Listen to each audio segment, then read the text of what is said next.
guys, still missing you, sending you virtual hugs. This is the second video in our art series and your first actual assignment besides the drawing prompt.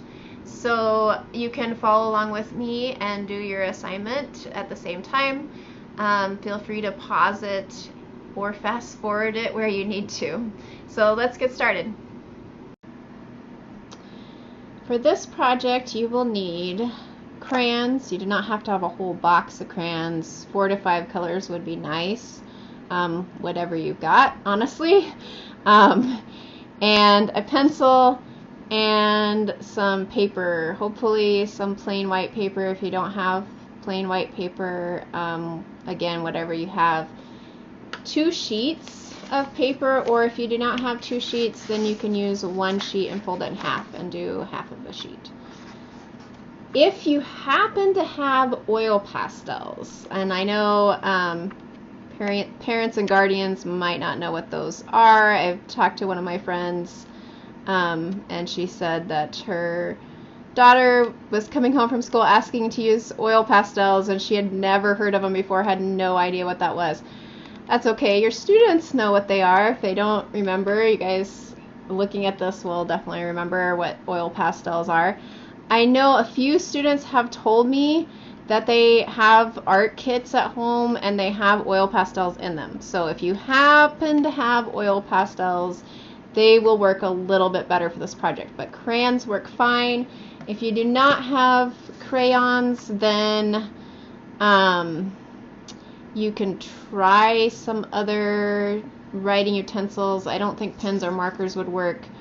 Pencil will work, but it's not going to be that cool because it's just going to be the same color. And colored pencils should work some. Okay, so let's go ahead and get started. The first thing you're going to want to do is you're going to have to color an entire sheet of paper, or at least most of it,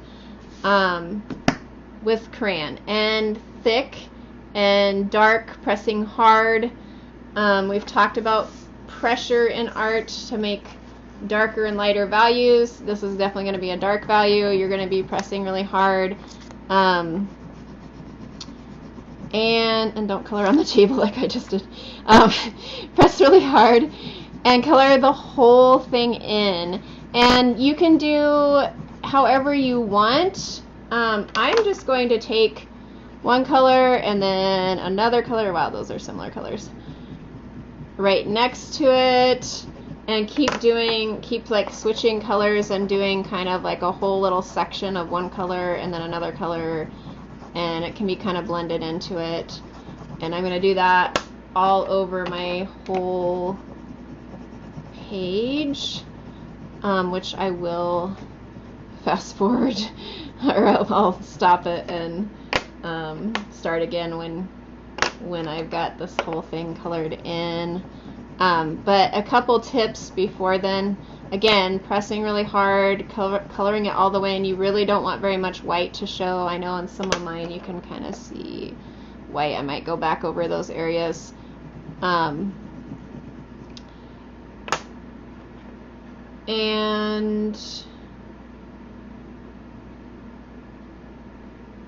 I would suggest not doing something like this corner up here where it's just all random colors scribbled all together, because if you've been in art, you know that when you mix all the colors together, it gets to be kind of a brown color or just kind of really muted, weird looking colors.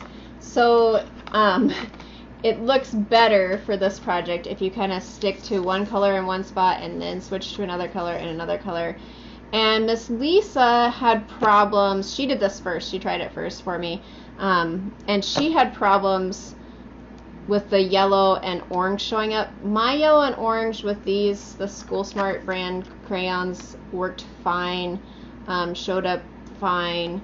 But you might want to stick to darker colors because they'll probably show up a little bit better.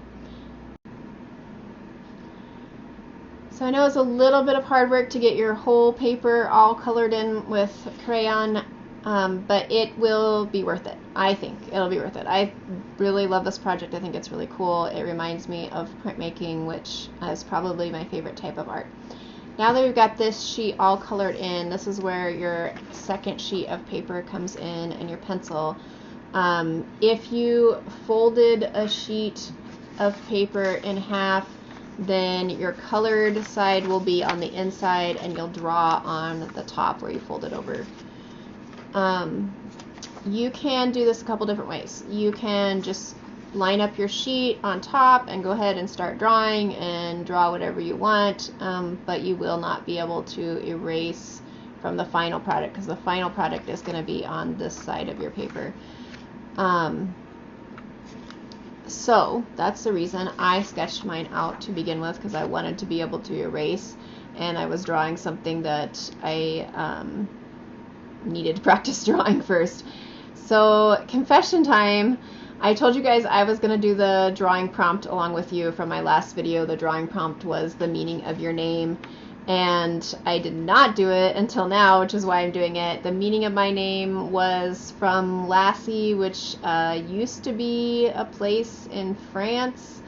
I'm sure I'm saying the name totally wrong, and it really has nothing to do with the Eiffel Tower, but when I think of France, that's what I think of because I've never been there. So I drew the Eiffel Tower, which is in Paris, France, and then did some designs around it. I did draw, I don't know, you can't really see it because it's really light, and that you're going to want to do this sketch really light to begin with, and I'll tell you why in a little bit. But I did write some words in here. I always tell you guys when we do printmaking, don't do words. It just complicates everything and makes it really hard. And I did words. It is very tempting to do words in printmaking. For this project, if you are going to do backwards, if you are going to do words, they're going to have to be completely backwards, the letters completely backwards, just like anytime we do printmaking.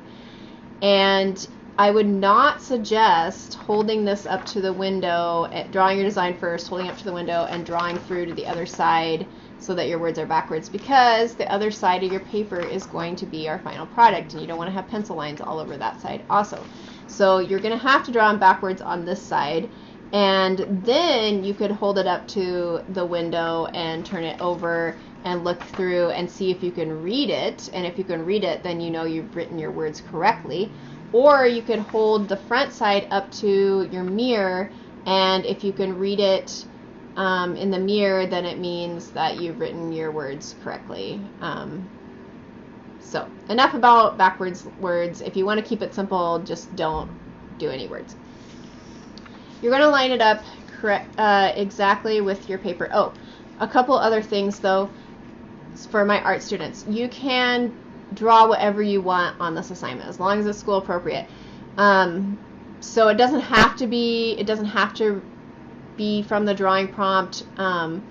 It can be, actually I think with this project, kind of tribal design with just a bunch of different patterns in it would look really cool. A feather with different patterns or designs in it, or just colored in places, would look awesome.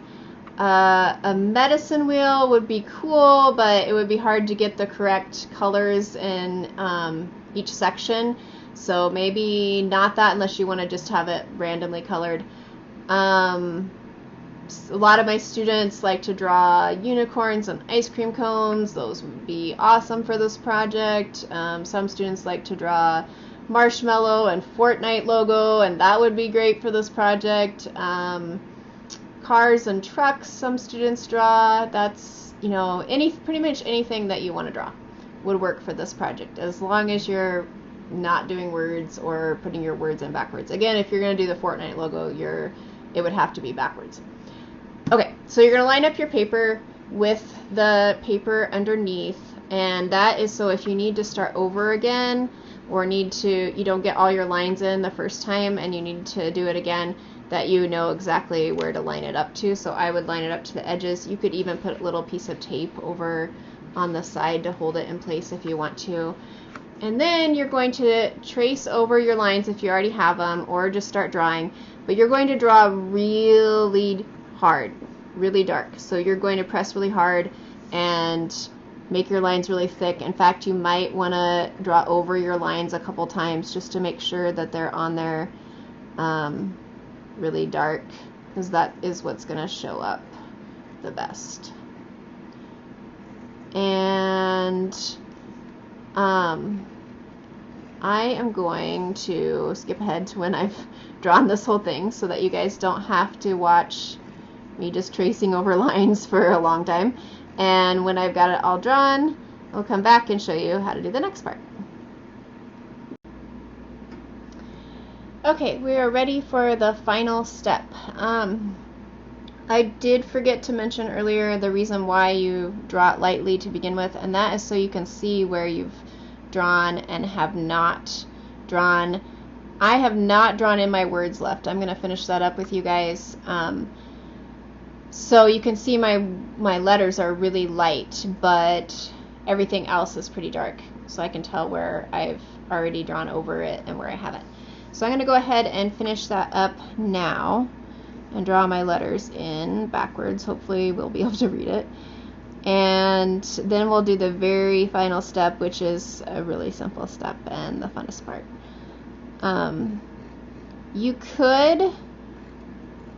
I pretty much just outlined everything and left it just be like one line drawing, but you could shade in some places, color in some places, and see how that turns out. I'm sure it would look awesome. It kind of depends on where you shade in though and what color is underneath. And let's see here, almost done with my letters.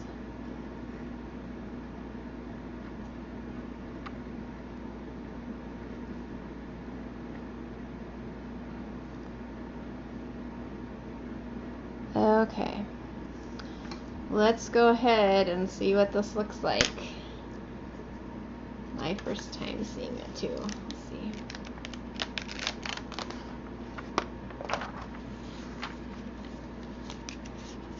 And it turned out pretty good. I kind of wish I would have drawn a little darker in some places where it's really light.